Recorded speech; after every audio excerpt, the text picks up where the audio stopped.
ஒரு சிஸ்டருடைய real story. இதுக்கு answer நீங்க தான் சொல்லணும், ஏன்னா எனக்கு தெரியல. அவங்களுக்கு மேரேஜ் ஆகி ரொம்ப வருஷம் இருக்கு. மேரேஜுக்கு மாமியார் மாமனார் வந்திருக்காங்க, ஆனா நாத்தனார் வரல. காரணம் கேட்டதுக்கு அவங்களுக்கு லீவ் கொடுக்கல அப்படின்ற மாதிரி சொல்லியிருக்காங்க. ஆனா கல்யாணம் ஆகி கல்யாணத்துக்கு தாலி கட்டினதும் சரி, வீடு வரைக்கும் கூட மாமியார் மாமியார் மாமனார் யாருமே வர காணும். காரணம் கேட்டதுக்கும் தெரியல, யாரும் சொல்லல. ஹஸ்பண்டும் தெரியல, அவங்க அப்படித்தான் விடு அப்படின்ற மாதிரி சொல்லிட்டு இருக்காங்க. அதுக்கப்புறம் மேரேஜ்க்கு அப்புறம் யாரும் எட்டி கூட பார்க்கல.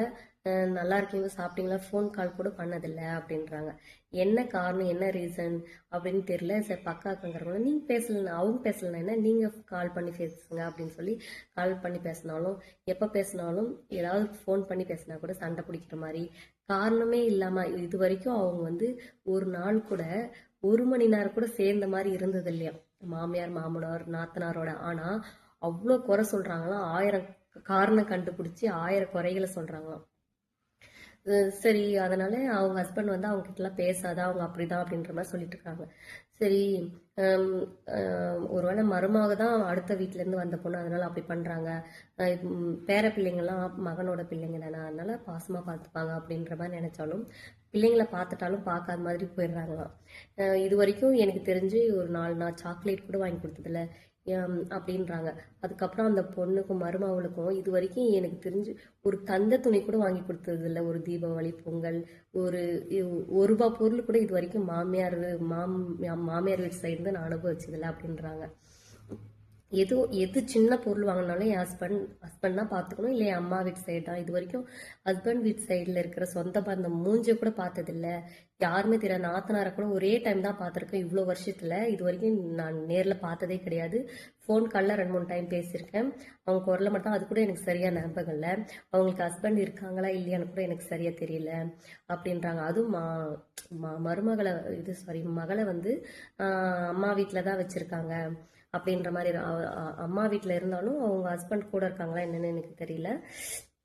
சரி, ஒருவேளை அவங்க வறுமையில இருக்கலாம், அதனால கூட பிள்ளைங்களுக்கு எதுவும் வாங்கி கொடுக்க முடியாது, உங்களுக்கும் எதுவும் வாங்கி கொடுக்க முடியாது அப்படின்ற மாதிரி நான் சொன்னா, அதுக்கு இல்லை, அவங்க வந்து கவர்மெண்ட் ரிட்டையரு, அவங்க வந்து கிட்டத்தட்ட மாசம் 40-50 வாங்குவாங்க, குறைஞ்சது 40ஆவது வாங்குவாங்க அப்படின்ற மாதிரி சொன்னாங்க.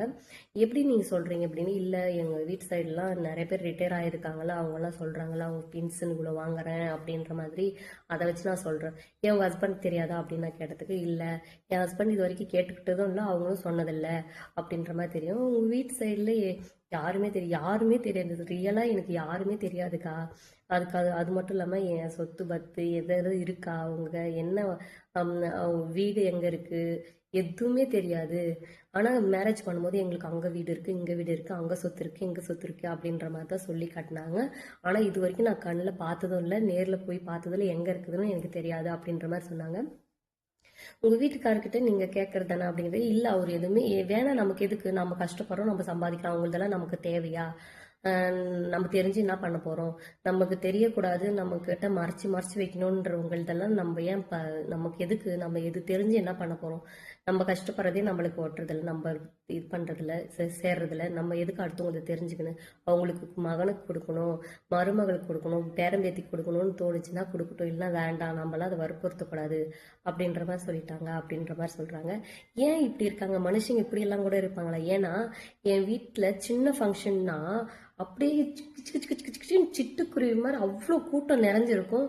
பிள்ளைங்க சத்தமும் பெரிய மனுஷங்க சத்தமும் கிச்சு கிச்சு கிச்சு கிச்சு கிச்சு, அங்கே ஏறாது இங்கே ஏறாது, குதிக்காத, கீழே விழுந்துருவ, காலை உடைச்சுப்ப, கையை உடைச்சு, பிள்ளைங்க கிட்ட கத்திக்கிட்டு அவ்வளோ கூட்டம் நிறைஞ்சிருப்போம். இப்படியெல்லாம் ஒரு உறவு இருக்காங்களான்னு எனக்கு ஆச்சரியமா இருக்கு. அவங்க பிறப்பே அப்படியா இல்லை என்னன்னு எனக்கு தெரியல, என்ன சொல்றதுன்னு எனக்கு தெரியல. இதுக்கு ஆன்சர் உங்களுக்கு தெரிஞ்சா கமெண்ட்ல சொல்லிட்டு போங்க. ஓகே.